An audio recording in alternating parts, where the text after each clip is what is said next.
믿는 마음으로 주께 가오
17장입니다.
네. 3일 동안도 평안하셨죠? 네. 네, 세상은 난리인데 그래도 우리는 여전히 하나님을 예배할 할 수 있음에 감사드립니다. 네, 이 시간에 이렇게 설교 준비를 하면서 생각하다 보니까 하나님이 참 우리 기도에 참 성실하게 응답해 주신 놀라운 일들이 많았더라고요. 작년 한 해 동안에도, 그리고 올 초에도 그렇고, 기도하기 무섭게, 기도하기 바쁘게 하나님이 응답을 주셨구나, 그렇게 깨달아지는 일들이 참 많았어요. 이렇게 쭉 점검을 해보다 보니까 교회와 또 성도들을 위해서 기도했던 것들, 또 외부의 사람들의 기도 응답 받은 것들, 이런 거 다 보니까 우리가 기도했는데 그 제목들을 놓고 기도했는데 하나님이 응답해 주셨네, 그렇게 생각이 드니까 더 감사하고, 또 올해도 2020년에도 우리가 지금 비록 이런 어지럽고 혼란스러운 가운데 있지만 다들 믿는 자나 믿지 않는 자나 지금 얼마나 놀란 가슴으로 지금 살고 있어요. 이런 일이 정말 우리 조병수 집사님도 이런 일은 처음이시죠? 이런 코로나 사태 같은, 그죠? 네. 오래 사신 우리 조병수 집사님도 처음 겪어보시는 이런 놀라운 일인데, 네. 네, 어쨌든 우리가 이때에 기도밖에 우리가 가장 할 수 있는 일이 뭐가 있겠어요, 그죠? 네. 목사님이 막 손소독제도 빨리 사자, 마스크도 더 사자 그러셔요. 이제 더 사태가 어떻게 될지 모르니까 애들은 이제 또 계약해야 되고, 네, 그런 것도 중요한데 우리가 하나님 앞에 먼저 감사해야 되겠다. 감사해야 되겠다. 감사할 게 지금 뭐 코로나가 꺾인 것도 아니고 그런 생각이 여러분 드실지 모르겠는데, 그냥 마음에 하나님 감사합니다. 우리가 코로나가 지금 이 성행하는데도 이렇게 다 하나도 보니까 오늘 마스크 한 분도 안 하셨네요. 이 공간 안에 모여 있으면서도 하나님이 지켜주실 것을 믿고 지금 다들 믿음으로 이러고 앉아 계신 거잖아요. 그러니까 하나님, 우리 교회뿐 아니라 우리 내유동과 우리 대한민국 모두를 하나님 안전하게 지켜주시고 이 어려운 가운데서 하나님 속히 헤어나올 수 있도록 우리에서 기도해 주시고, 또 그렇게 될 줄 믿는 믿음으로 우리 기도합시다. 그러면 우리가 믿고 구하는 것은 받은 줄로 믿으라 그러셨죠. 네, 우리가 하나님 앞에 간절한 마음이지만 이 기도가 항상 응답될 거라고 100% 믿고 기도하는 경우가 사실 많지 않잖아요.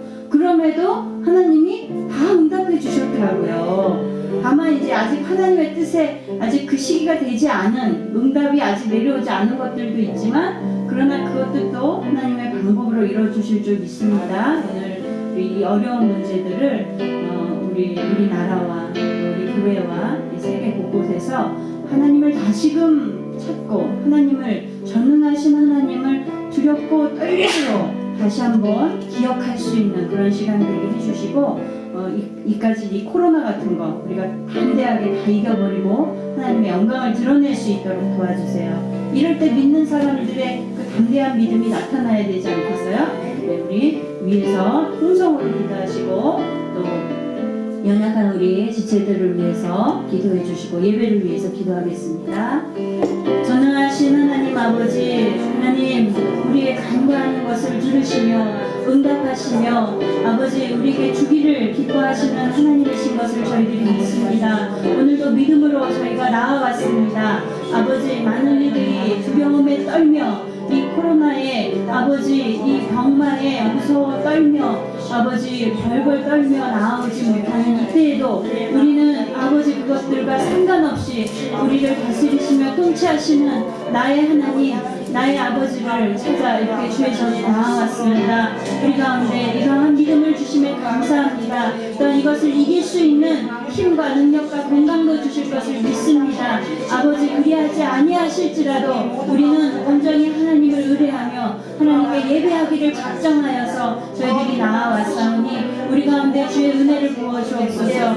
아버지, 세상의 어떤 조건보다도 하나님을 신뢰하고 하나님을 믿음으로 온전히 나아오는 하나님의 자녀로 살아갈 수 있는 힘을 주심에 감사합니다. 또한 아버지, 이 어려운 문제들이 다 꺾여지게 도와주시옵시고, 아버지, 우리 내유동교회에 아버지 건강과 은혜를 주시고, 이 내유동에 하나님 살아계신 하나님을 나타내게 하여 주시옵시고, 이 대한민국 땅에 믿는 자들의 믿음이 드러나서 하나님이 살아계시며 주의 자녀들에게 복 주시는 하나님이심을 나타내 영광 돌리게 하여 주시기를 원합니다. 하나님, 어려울 때에 아버지, 우리의 믿음을 알아본다고 하였사니 하나님, 우리에게 간절한 믿음을 허락하여 주시고, 그러나 아버지, 자고하지 아니하며 교만하지 아니하며 경고하고 아버지 하나님 순종하는 모습으로 많은 이들에게 정말 등불과 같이 아버지 소금과 같이 하나님의 영광을 드러내는 저희가 되게 하여 주시옵소서. 하나님,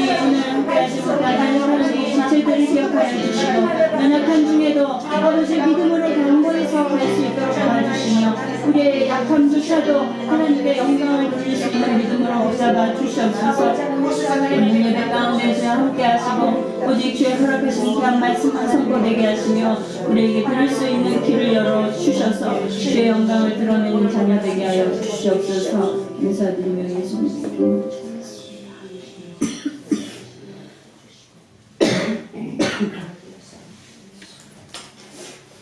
수고하셨습니다. 다니엘 역대상 17장 1절.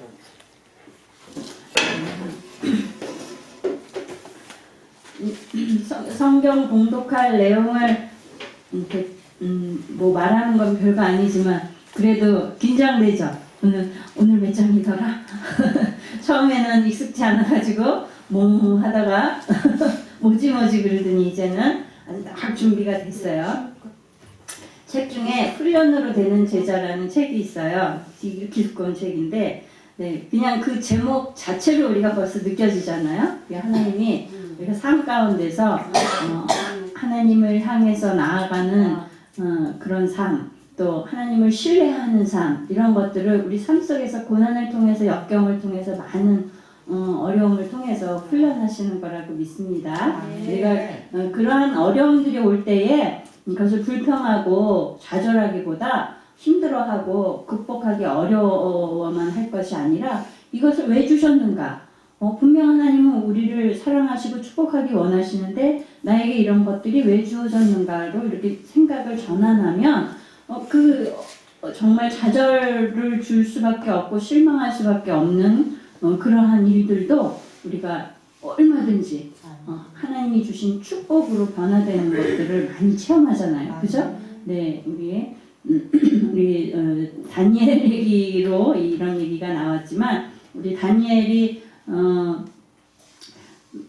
다니엘은 물론이고 뭐 휴연이 별이 또 우리 집 자녀들도 그렇고 늘 교회 안에서 기도하는 모습을 보면서 자라긴 했지만 아직 나의 하나님으로 이렇게 직접 삶 가운데서 하나님을 만나는 경험들이 많지 않죠. 그러나 우리가 이제까지 부모님을 통해서 또 교회에서 선생님들, 주의종들을 통해서 들었던 말씀들을 잘 기억했다가 정말 삶 속에서 그런 것들을 경험할 때 그것을 기억하고 끄집어내서 그 들은 말씀들을 믿음으로 말씀으로 이겨낼 수 있는 그런 자녀들이 됐으면 하는 소망을 갖습니다.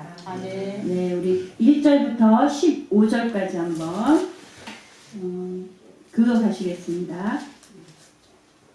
다윗이 그 궁실에 거할 때에 선지자 나단에게 이르되 나는 백향목 궁에 거하거늘 여호와의 언약궤는 휘장 밑에 있도다. 나단이 가로시되 거하되 하나님이 왕과 함께 계시니 물론 마음에 있는 바를 행하소서. 그 밤에 하나님의 말씀이 나단에게 임하여 가라사대 가서 내 종 다윗에게 말하기를 여호와의 말씀이 너는 나의 거할 집을 건축하지 말라. 내가 이스라엘을 올라오게 한 날부터 오늘날까지 집에 거하지 아니하고 오직 이 장막과 저 장막에 있으며 이 성막과 저 성막에 있었나니 무릇 이스라엘을 이루고 행하는 곳에서 내가 내 백성을 먹이라고 명한 이스라엘 모든 사사에게 내가 말하기를 너희가 어찌하여 나를 위하여 백향목 집을 건축하지 아니하였느냐고 말하였느냐 하고 연하여 내 종 다윗에게 이처럼 말하라. 만군의 여호와께서 이처럼 말씀하시기를 내가 너를 목장 곧 양을 따르는 데서 취하여 내 백성 이스라엘의 주권자를 삼고 내가 어디를 가든지 내가 너와 함께 있어 내 모든 대적을 내 앞에서 멸하였을 세상에서 존귀한 자의 이름 같은 이름을 내게 만들어 주리라. 내가 또 내 백성 이스라엘을 위하여 한 곳을 정하여 저희를 심고 저희로 자기 곳에 거하여 다시는 옮기지 않게 하며 악한 유로 전과 같이 저희를 해하지 못하게 하여 전에 내가 사사를 명하여 내 백성 이스라엘을 다스리던 때와 같지 않게 하고 또 내 모든 대적으로 내게 복종하게 하리라. 또 내게 이르노니 여호와가 너를 위하여 집을 세울지라. 내 수완이 차서 내가 열조에게로 돌아가면 내가 내 뒤에 내 씨 곧 내 아들 중 하나를 세우고 그 나라를 견고하게 하리니 저는 그를 위하여 집을 건축할 것이요 나는 그를 위하여 영원히 견고하게 하리라. 나는 그 아비가 되고 그는 나의 아들이 되리니 나의 자비를 그에게서 빼앗지 아니하기를 내가 내 전에 있던 자에게서 빼앗음과 같이 하지 않을 것이며 내가 영영히 그를 내 집과 내 나라에 세우리니 그 내가 영원히 견고하게 하셨다. 다 같이 나란히 이 모든 말씀과 이 모든 묵시대로 다윗에게 고하니라. 아멘. 예, 오늘은 이제 이 다윗이 이제 여호와의 궤를 다윗성에 다윗궁에 이제 안전하게 이제 옮겨놓고서 이제 자신이 그러니까 히람 왕이 지어준 백향목궁 아름답고 견고하고 멋있는 시원한 궁에서 이제 편안히 거하면서 이 상황이 똑같이 나오는 데가 사무엘하 7장이거든요. 네, 그때 그 내용하고 거의 비슷한 내용으로 나오는데요. 거기 처음에 보면은 하나님이 다윗으로 하여금 모든 대적을 다 물리치게 하시고 아주 태평하게 하셨다라고 말하고 있거든요. 그러니까 아주 평안한 때, 안전하고 평안한 때에 이제 다윗이 자기가 이렇게 이 평안한 것은 하나님이 나를 이렇게 축복하셔서 내가 이렇게 평안히 이렇게 아름다운 궁에서 안전하게 또 많은 대적들을 물리친 이런 승승장구한 왕으로서 이렇게 거할 수 있게 하나님이 해주셨는데 나는 이런 궁에 거하면서 하나님의 언약궤도 휘장 아래 있고 성막 아래 있고 자, 언약궤는 어디 있었죠? 언약궤가 무슨 성에? 다윗성, 예루살렘 성 안에 있었죠. 성 안에 성막을 지어서 그것을 다윗이 그곳에 성막 안에 언약궤를 안치했고 또 하나님 앞에 번제를 드리는 번제단은 어디에 있었어요?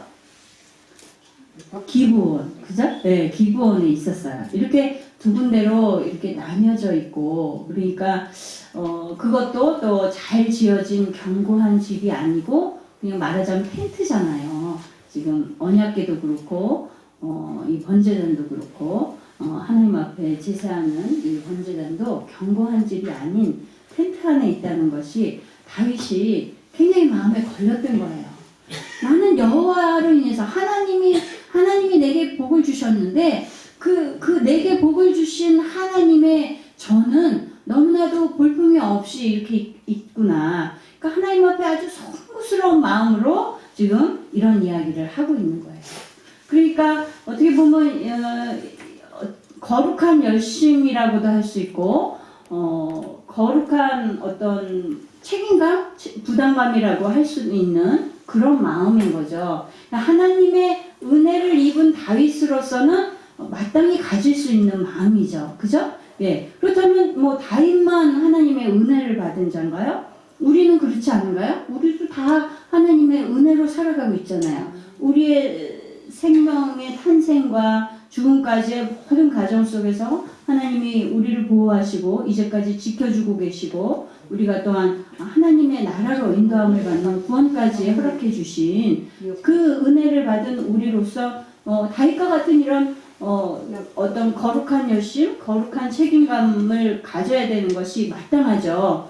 그럼에도 불구하고 우리는 어떻게 보면은 참 이기적인 모습으로 살아갈 때가 많습니다. 우리가 하나님이 주신 은혜에 감사하면서도 그리고 늘 기뻐하면서도 때때로 더 많이 갖기 원하고 또 더 많이 누리기 위해서 애를 쓰며 살지 우리가 받은 은혜가 큰 만큼 하나님 앞에 어떻게 보답해 드릴 수 있을까? 하나님을 얼마나 더 기쁘시게 해드릴 수 있을까라고 더 많은 고민을 하는 시간이 많지 않죠. 그죠? 오히려 어떻게 하면 나의 삶이 좀 더 편안하고 나의 노후가 어떻게 하면 좀 더 안정적일 수 있을까에 대해서는 때때로 고민하고 또 그런 것들을 위해서 더 많이 내가 어떻게 하면 돈을 벌 수 있을까 아니면 지금 내가 거하고 있는 이것보다 더 안정되고 편안한 곳에서 갈 수 있을까 이런 것들을 우리가 고민을 하지만 어떻게 하나님이 지금 뭘 기뻐하실까? 뭘 원하실까? 어떻게 하면 하나님을 위해서 내가 뭘 할 수 있을까? 고민하는 시간은 많지 않다는 거죠. 물론 우리의 삶이 고단하고 많이 바쁘고 또 우리가 살아가는 삶 속에서 우리의 가족이나 이웃이나 그들의 구원이나 하나님의 교회나 위해서 생각하는 것도 사실은 많이 바빠요. 버겁고. 그러나 더 큰 이렇게 다윗과 같은 큰 어떤 하나님께로부터 받은 은혜에 대한 그 보답하는 마음을 갖는 그런 열심은 우리가 사실 적은 거는 사실이죠. 네, 어떻게 보면 부끄러운 일이고 또 더 나아가서는 배은망덕한 일이라는 그런 생각이 들기도 합니다만 사도 바울이 김복희 집사님 네, 지금은 다른 사람은 말하는 시간이 아니에요. 여기 설교하는 사람만 말하는 시간이에요. 아셨죠? 아멘. 아셨어요? 뭐라고요? 아멘. 이제 아무 떠드시면 안 돼요. 아멘. 아셨죠? 아멘 하세요. 아멘. 네. 그리고 이제 조용히 하셔야 돼요. 아멘. 네. 네, 사도 바울은 자기한테 큰 근심이 있다고 그랬어요. 어떤 근심일까요? 바울이 부인이 있어요, 자식이 있어요, 거느려야 될 뭐가 있어요. 아무것도 없는데 무슨 이렇게 큰 근심이 바울에게 있었을까요? 그리고 그치지 않는 고통이 있다고 그랬어요. 어떤 근심이고 어떤 고통이냐면 물론 바울이 지병이 있었죠. 예, 그런 것도 있지만 바울이 말한 근심과 고통은 뭐였냐면 자기 형제이기도 하고 자기 고륙이기도 한 이 이스라엘 민족에 대한 근심이고 고통이었어요. 뭐였냐면 그 이스라엘이 하나님의 택하신 선민으로 정말 메시아가 구원자가 그리스도가 예수 그리스도께서 그 가운데서 왕으로 오셨고 우리에게 구원을 허락해 주셨는데 지금은 이 유대인들이 이스라엘 민족이 예수님을 핍박하는 자로 있잖아요. 그러니까 바울로서는 바울이 너무나도 절감하는 거는 자기가 바로 그러했기 때문에 예수를 핍박하는 자였기 때문에 하나님이 택하신 선민이라는 자부심으로 하나님이신 예수 그리스도를 핍박하는 자로 자기가 서 있었기 때문에 그러나 주님께서 특별한 은혜로 만나주셨고 그가 구원받을 수 있고 이 복음을 전하는 자로 쓸 수 있었다는 것은 굉장한 은혜 아니겠어요? 만나주시지 않았다면 그가 뭐하고 있겠어요? 지금 예수 믿는 사람들을 여전히 핍박하고 있지 않겠어요? 그런데 자기는 지금 구원을 받았고 증거하는 자가 되었단 말이죠. 그러니까 그 근심과 그 고통이 있는 거예요. 자기의 육체의 근심이나 고통이 아니라 자기의 혈육인 자기 민족이 이렇게 주를 영접하지 못하고 핍박하는 핍박자로 서 있는 그것에 대한 근심과 고통이 있었기 때문에 그가 심지어는 내 민족이 이 이스라엘이 구원을 얻는다면 내가 버림받아도 내가 괜찮습니다라는 고백을 할 정도로 그런 가슴 아픈 그런 사연이라 그럴까 그런 아픈 가슴을 사도 바울이 안고서 일평생 정말 순교하는 순간까지 이 복음을 전하는 일에 충성된 일꾼으로 살아갔잖아요. 우리는 그에 비하면 우리가 사는 지금 이 세상은 너무너무 편안한 세상이죠. 그죠? 우리가 무슨 핍박을 받아요. 예수 믿는다고 핍박을 받아요. 감옥에 가요. 우리 같은 동포는 지금 이북에서 그러고 살고 있지만 우리는 그런 거 하나도 없잖아요. 근데 우리가 뭘 하나님 앞에 불평할 수 있고 뭘 더 이거보다 더 달라고 하나님 앞에 욕심을 부릴 수 있겠어요. 그죠? 우리가 자족하는 마음으로 주신 것에 감사하고 이제 더 주세요. 나에게 왜 더 안 주세요? 이런 기도와 이런 간절함이 아니라 하나님 내가 주를 위해 이 복음을 위해서 어떻게 해야 될까요? 이런 근심, 이런 거룩한 근심이 우리 안에서 정말 이 사도 바울이 가진 그런 근심과 고통과 같은 심정으로 우리가 살아가야 되지 않겠어요? 그죠? 네, 우리가 정말 하나님을 향한 이 거룩한 부담감을 가진 다윗의 이 마음을 우리가 또한 느끼기를 원합니다. 예, 2절에 보면요, 이제 다윗이 나단 선지자에게 이제 1절에 이러한 자기의 마음을 전하잖아요. 그러니까 여호와의 전을 건축하기를 원합니다. 그랬더니 나단 선지자가 가만히 생각해 보니까 아주 맞는 말이에요. 지금 다윗이 여호와의 언약궤를 지금 다윗성에 안치시키고 또 각종 제사와 그러한 법 제도와 그리고 제사장들의 그런 모든 할 일들과 이런 것들을 다 정비를 했거든요. 그러니까 그 과정 속에서 아마도 더 지금 예루살렘과 기브온에 이 나뉘어져 있는 여호와의 궤와 이 번제단으로 인해서 지금 모든 이 절차들을 제사에 대한 절차들을 이제 정비하고 배치하고 제사장들과 찬양단들을 다 지금 배치하고 이런 과정에서 이렇게 나뉘어져서 여호와 앞에 제사하고 그런다는 것이 참 굉장히 하나님 앞에 더 송구스러웠을 것 같아요.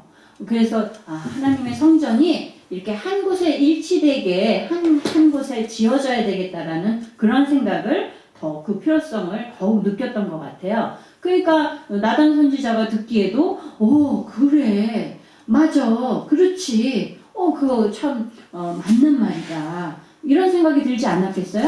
그러니까 왕이시여 그 참 옳은 말씀이네요. 좋은 생각이네요. 하나님이 당신과 함께 하시고 지금 당신이 생각한 것이 하나님을 위하는 것인데 뭐 하나님이 그걸 반대하시겠습니까? 라는 마음으로 그렇게 생각한 바대로 하십시오 라고 조언을 한 거죠. 그런데 이날 밤에 하나님이 나단 선지자에게 말씀을 주시기를 이것에 대해서 반대 의견을 하나님이 말씀하시는 거예요. 아주 분명하게. 그래서 다윗은 이 하나님의 성전을 건축할 수 없다는 그런 것을 분명하게 반대해서 말씀해 주시는 거죠. 그러니까 이 다윗도 그렇고 나단 선지자도 그렇고 사람이 누가 보기에도 너무나도 합당하고 선하고 여호와를 위하여서 분명히 아름다운 일임에도 불구하고 하나님의 뜻은 우리의 생각과 이렇게 다를 수 있다라는 것을 우리에게 보여주시는 거 아니겠어요? 그러니까 우리가 때때로 나의 생각에 옳다, 이것은 옳아라고 내가 판단한 일이라고 할지라도 내 자의대로 내 판단대로 고집을 부릴 것이 아니고 하나님이 원하시는 뜻이 무엇인지를 점검할 수 있는 그런 우리 성도들이 돼야 됩니다. 그래서 인간적으로 볼 때는 이건 분명히 하나님의 전을 건축하는 건데 우리도 지금 너무 오늘 말씀을 준비하면서 이게 우리 상황하고도 막 매치가 되는 거예요. 우리도 얼마나 하나님의 전을 건축하기를 우리가 위해서 기도하고 있고 간절히 소망하고 있어요. 그런데도 이거 참 쉽지 않잖아요. 이 과정 속에서 하나님이 우리를 만지시는 걸 우리가 보듯이 하나님께서 지금 다윗이 간절히 소망하고 여호와를 위한 열심으로 드린 이러한 마음이지만 하나님께서 거절하시는 이 일은 하나님의 뜻은 우리 생각에 아무리 옳고 완벽하다 할지라도 하나님은 다르실 수 있다라는 것을 분명히 우리가 깨달으면서 우리가 뭐든지 섣불리 속단하는 그러한 태도들은 고치고 하나님이 원하시는 것이 무엇인지를 찾는 성도가 돼야겠어요. 사도 바울 얘기가 또 나오는데요. 사도 바울이 유럽보다는 이 소아시아에 먼저 선교하기를 원했어요. 복음 전하기를 원했어요. 1차 선교여행을 마치고서 더 그 간절함이 컸었는데 성령께서 그것을 허락하지 않으시잖아요. 그리고 그렇게 로마에 가고 싶어 했는데도 로마에는 죄수의 신분으로만 갈 수 있게 허락을 하시거든요. 그러니까 바울은 그것도 바울이 뭐 자기의 친척이나 누구를 뭐 부모를 만나기 위해서 가고 싶어 했던 게 아니잖아요. 복음을 전하고자 하는 그 열심으로 했음에도 불구하고 성령께서는 분명하게 그걸 허락지 않으신 것은 하나님이 계획하신 계획이 따로 있으신 거죠. 그리고 바울에게 그렇게 하셔야 될 만한 바울이 마땅히 해야 될 다른 사역들을 위해서 하나님이 준비하신 것이 있기 때문에 그렇게 하신 거지 않겠어요? 이와 마찬가지로 우리들의 삶에도 마찬가지인 거예요. 우리가 많은 기도 제목을 갖고 있어요. 그죠? 믿음이 좋은 사람이든지 소위 또 믿음이 얕은 사람이든지 간에 누구나 또 심지어는 예수를 믿지 않는 사람도 기도의 제목들은 소망들은 다 가지고 있단 말이죠. 어쨌든 믿음이 좋든 약하든 간에 우리 모든 성도들은 다 이런 간절한 기도의 제목들이 있단 말이에요. 그런데 그런 기도 제목이 있지만 그러면 하나님께서는 성경에는 우리가 간구하는 것에 대해서 반드시 응답해 주신다고 성경 곳곳에 말씀하고 계시죠.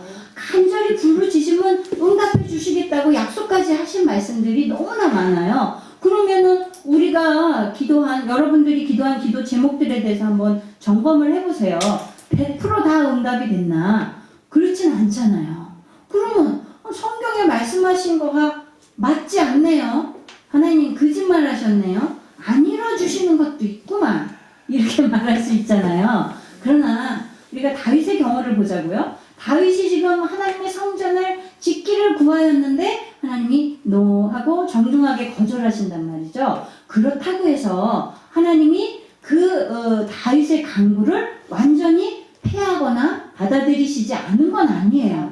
네, 그걸 좀 다르게 하나님이 방법을 바꿔서 받아주시는 거죠. 응답해 주시는 거죠. 다윗에게는 짓기를 허락지 않으시고 다윗의 후손에서 여호와의 전을 건축할 수 있도록 하나님이 다른 방법으로 바꿔서 응답을 해주신 거예요. 그러니까 다윗의 간구에 대해서 응답하시지 않은 것이 아니라 하나님의 뜻 안에서 하나님의 시기에 하나님의 방법으로 응답을 다르게 하셨다는 거죠.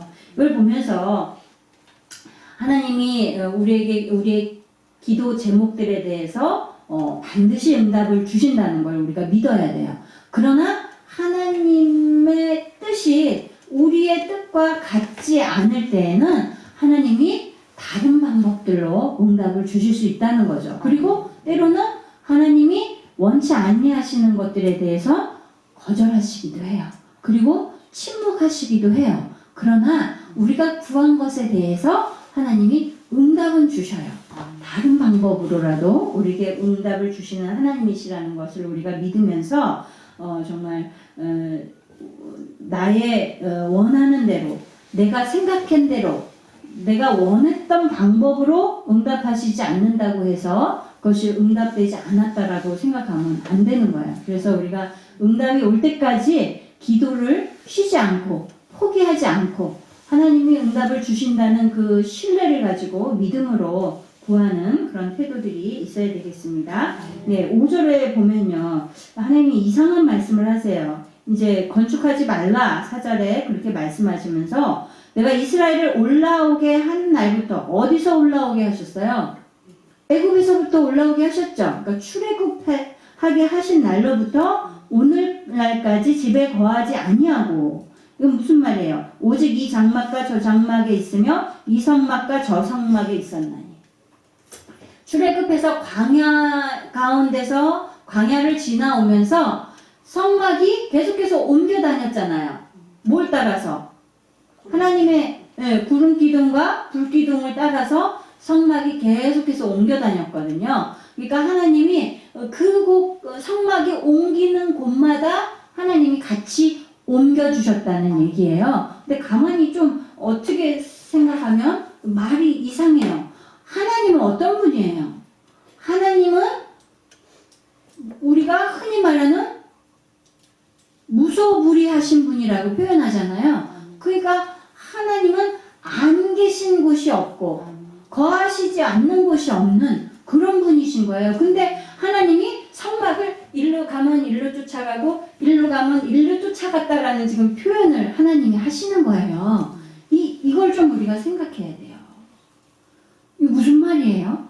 하나님은 안 계신 곳이 없는 그런 전능하신 하나님이시고 능치 못하심이 없으신 분이고 어느 곳에나 계신 분이 하나님이신데 요 성막에서 이 성막으로 옮길 때마다 하나님이 쫓아가셨다는 이 표현은 하나님이 이 성막은 여호와의 언약궤는 하나님의 임재를 상징하잖아요. 그죠? 하나님이 그곳에 계시다는 것을 상징하는데 그렇기 때문에 하나님이 성막을 쫓아가셨다는 것은 이 성막의 언약궤를 쫓아서 위치를 바꾸셨다는 것이 아니고 내가 이스라엘 민족, 나의 택한 백성들에게 내가 함께 있다라는 말씀을 지금 하고 계신 거예요.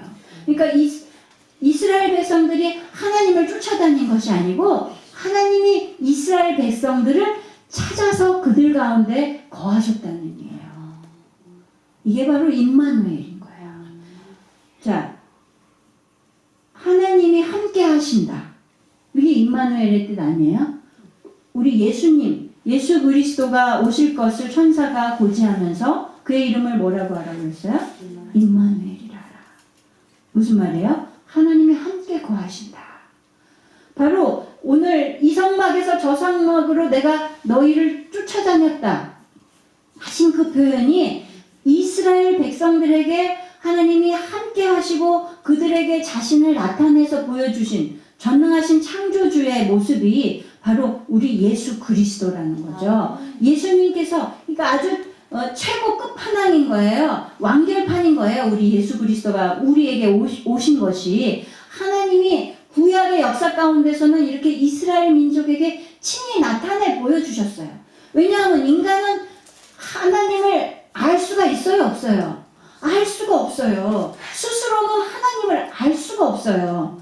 우리 인간은 그런 존재예요. 그래서 하나님이 창조주 하나님이 인간에게 직접 나타나시고 만나주시고 말씀해주시고 계시해주시고 계명을 주시고 자기의 뜻을 나타내 보이셔서 순종하라고 말씀하신 그 하나님이시거든요. 그런데 이제는 그 하나님이 이 죄인 인간들을 구원하기 위해서 하나님의 자녀로 삼으시기 위해서 스스로 비천한 삶을 자천해서 오신 분이 예수 그리스도신 거죠.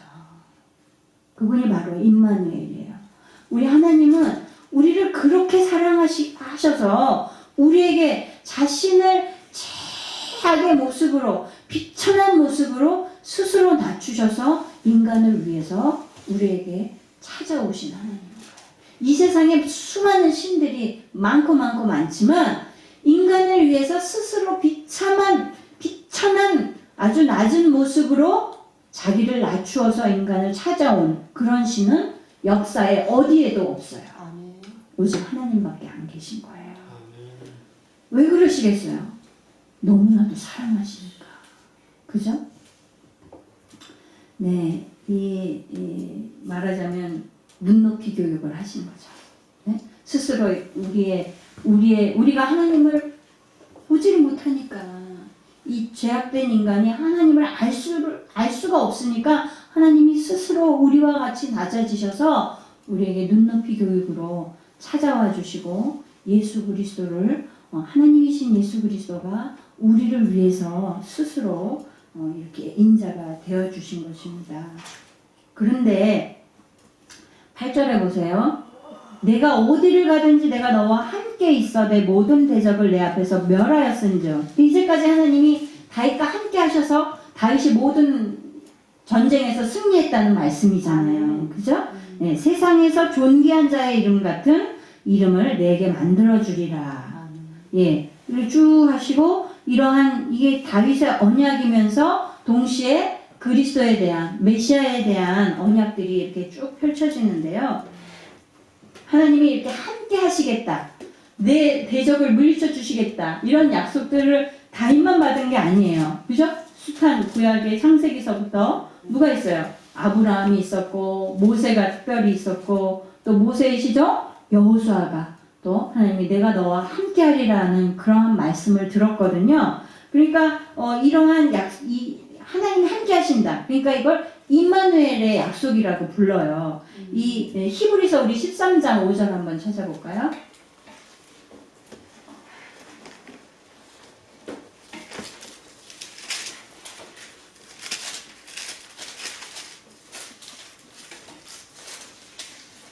시작. 13장 5절 시작. 사랑치 말고 있는 말을 독한 줄 알라. 그가 친히 말씀하시기를 내가 과연 너희를 버리지 아니하고 과연 너희를 떠나지 아니하리라 하셨느니라. 아멘. 예, 이 하반절 부분이 읽고자 하는 말입니다. 우리를 버리지 아니하시고 떠나지 않으시고. 아멘. 믿습니까? 예, 우리 마태복음 28장 20절 우리 예수님이 하신 말씀 한번 봅시다. 예수님이 승천하시면서 제자들에게 복음을 전할 것을 당부하시죠. 그러면서 이렇게 말씀하십니다. 28장 20절. 네, 28장 20절.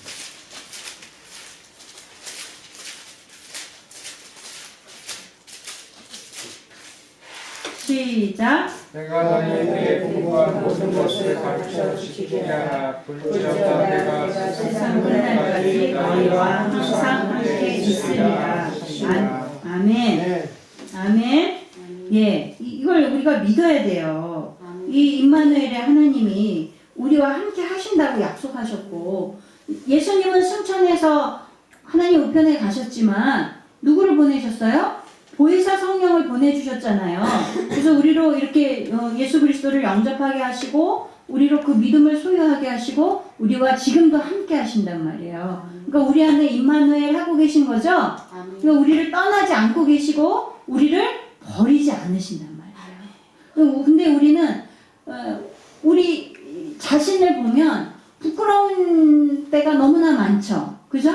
예, 우리는 물론 하나님의 자녀인 줄 알지만 때로 마귀의 유혹에도 넘어가고 때로 쓰러지기도 하고 좌절하기도 하고 하나님의 사랑을 의심하기도 해요. 이게 우리의 모습이기 때문에 우리가 우리의 상황 따라 우리의 처지 따라 우리가 있는 위치에 따라서 우리의 믿음이 좋기도 했다가 하나님과 멀어지기도 했다가 하나님이 떠난 것 같기도 했다가 버리신 것 같기도 했다가 우리 상황 따라 우리 마음이 이렇게 요동을 시단 말이죠. 그러나 분명하게 이렇게 예수님도 말씀하셨고 사도들도 말하기를 주님께서 우리와 임마누엘 하시고 버리지 아니하시고 떠나지 않으신다고 말씀하신다. 우리에게 주신 이 구원을 마귀가 빼앗을 수 없기에 우리가 그 믿음을 굳건히 가지고 어떤 상황 속에서도 내 안에 하나님이 계심을 임재하심을 믿으면 우리가 죄의 유혹 가운데도 빠지지 않게 되죠. 우리가 그 믿음을 놓지 않는 한 마귀가 우리를 공격할 수 없단 말이죠. 그죠? 네, 9절을 보면 이제 9절에 이스라엘 위에서 저희를 심고 또 다시는 옮기지 않게 한다고 그러셨어요. 그러니까 심는다는 건 뭐예요? 가나안 땅을 주시는 하나님이시고 영원히 그들의 나라로 주신다는 말씀이고 옮기지 않는다는 거는 정말 말하자면 포로로 가지 않는다는 말이잖아요. 예, 그리고 10절에 또 모든 대적으로 내게 복종하게 하리라. 내게 이르노니 여호와가 너를 위하여 집을 세울지라. 집을 세운다는 건 뭐예요? 이 집이라는 게 뭐예요? 이미 다윗은 집이 있는데요. 히람 왕이 백향목을 멋있게 저어줬는데요. 이 집을 세운다는 건 뭐가 될까요? 다윗의 왕조를 말하는 거겠죠. 그죠? 예, 그래서 다윗의 이 왕조가 350년간 지속이 돼요. 물론 이스라엘이 범죄함으로 바벨론으로 포로로 유다가 끌려가고 그리고 지금 이 역대상의 이 말씀이 기록된 배경이 바로 이 포로기 이후에 돌아온 이 유다 민족들, 이스라엘 백성들을 향해서 지금 이게 기록이 된 거거든요. 네, 어쨌든 이렇게 왕조가 이탈되지 않고 계속되리라는 말씀이 지금 어쨌든 350여 년간 계속이 되고 또 이 다윗 왕가의 후손으로서 오신 예수 그리스도가 영원한 우리의 대제사장이시고 선지자시고 왕으로 오셨잖아요. 그 영원한 왕으로 오신 예수님께서 이 약속에 대해서 완결을 지으신 거죠. 그러니까 다윗을 향한 하나님의 이 언약이 분명하게 이루어졌다는 것을 우리가 알아야 합니다. 네. 11절, 12절을 보면요. 내 수완이 차서 이렇게 또 쭉 내 아들 중 하나를 세우고 그 나라를 견고하게 하리니 저는 나를 위하여 집을 건축할 것이요 나는 그 위를 영원히 견고하게 하리라. 그러니까 다윗에게는 정말 이 다윗이 품은 이 거룩한 열심은 하나님이 받으시지만 그러나 다윗에게는 이 성전 건축에 대해서는 응답하시지 않으시고 거절하신다는 거죠. 그러나 그 아들에게 이 모든 것을 허락해 주시겠다고 약속을 해 주시는 거예요. 그러니까 내가 생각한 대로는 아니지만 다윗이 생각한 대로는 아니지만 하나님이 다윗의 이 강구에 대해서 거절하신 것은 성경에 뭐라고 얘기해요? 다윗이 전쟁을 군인으로서 너무 많은 피를 흘렸기 때문에 하나님이 이 여호와의 전은 하나님과 인간과의 평화의 상징 아니겠어요? 하나님이 이 인간에게 베푸시는 사랑의 표징이 아니겠어요? 그런데 그런 평화와 사랑의 징표인 이 성전을 사람을 많이 죽인 어쨌든 살인이잖아요. 그런 사람이 성전을 짓는다는 것은 하나님 뜻에 합당치 않은 거죠. 그렇기 때문에 하나님이 허락하지 않으신 거고 또 다른 한 가지는 지금 다윗이 해야 될 정말 이 견고한 이스라엘을 위해서 해야 될 많은 일들이 있기 때문에 지금 성전을 건축하는 것이 시급하지 않고 더 시급한 많은 일들이 있었기 때문에 하나님이 적당한 시기가 아니라고 분명히 말씀을 해주시는 겁니다.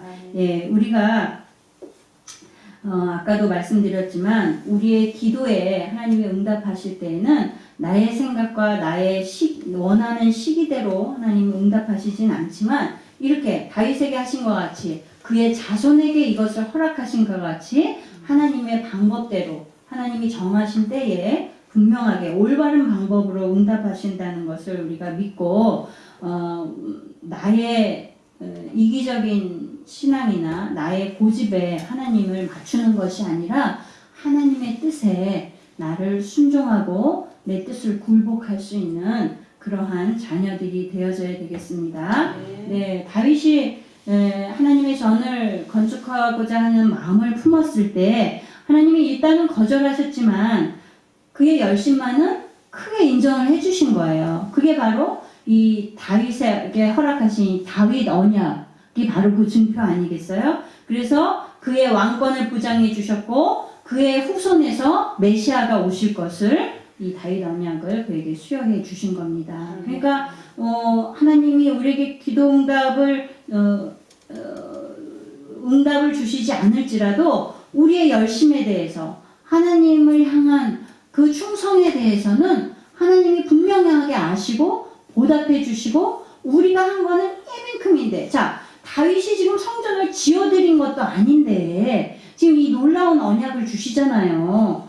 하나님은 우리가 해드린 거는 이만큼 그저 마음만 품었을 뿐인데도 이런 복을 주신단 말이죠. 그러니 우리가 주를 위해서 헌신하고 충성할 때는 얼마나 큰 상급을 주시겠어요. 그죠? 우리가 이것을 기억하면서 다윗이 받은 이 놀라운 언약이 다윗의 그 하나님을 향한 열정을 하나님이 기뻐 받으신 징표인 것과 마찬가지로 우리의 기도와 간구에 대해서, 우리의 충성과 열심에 대해서 하나님이 너무 잘 알고 계시고 기뻐하신다는 것을 우리가 기억하면서 우리가 앞으로 남은 삶 동안 또 우리 젊은 자녀들은 이제 나아가야 되는 삶 속에서 어떻게 하나님을 기쁘시게 할 것인가, 내가 주를 위해 어떤 충성을 할 것인가를 고민하고 그것을 위해서 힘쓰는 그런 성도들이 되시기를 바랍니다. 기도하겠습니다. 전능하신 하나님, 이 온 우주를 지으시고 다스리시는 전능하신 하나님께서 오늘 우리 가운데, 우리 안에 아버지 임재하여 계심을 저희들이 믿습니다. 하나님, 날마다 나의 삶 속에서 하나님을 인정하고 정말 나의 모든 간구하는 기도의 제목들에 하나님이 응답하시되, 또한 하나님의 방법대로, 하나님의 뜻대로 정말 그것들을 응답하시는 하나님이신 것을 믿으며, 또한 그 하나님의 뜻에 온전히 기뻐하고 순종하고 나를 복종시킬 수 있는 그런 저희들이 되기를 원합니다. 그래서 다윗과 같이 주를 위한 열심 가운데 하나님이 놀라운 언약과 축복을 허락하신 것 같이 저희들도 오늘 이 순간 또 우리가 돌아가서 사는 그 삶 속에서 이런 다윗과 같이 하나님을 기쁘시게 하는 자로 살아가기를 원합니다. 주의 성령께서 우리에게 말씀하여 주시고 그 말씀을 들을 수 있도록, 깨달을 수 있도록 우리의 길을 열어주셔서 주의 말씀에 그 뜻에 순복하는 성도로 살아가는 놀라운 능력을 나타내는 크리스천들이 되게 하여 주시옵소서. 감사드리며 예수님의 이름으로 기도드렸습니다. 아멘. 이 주기도문으로 예배를 마칩니다. 하늘에 계신 우리 아버지여, 이름이 거룩히 여김을 받으시오며 나라의 마옵시며 뜻이 하늘에서 이룬 것 같이 땅에서도 이루어지이다. 오늘날 우리에게 일용할 양식을 줍시고 우리가 우리에게 죄 지은 자를 사하여 준 것 같이 우리 죄를 사하여 줍시고 우리를 시험에 들게 하지 마옵시고 다만 악에서 구하옵소서. 되게 나라와 권세와 영광이 아버지께 영원히 있사옵나이다. 아멘.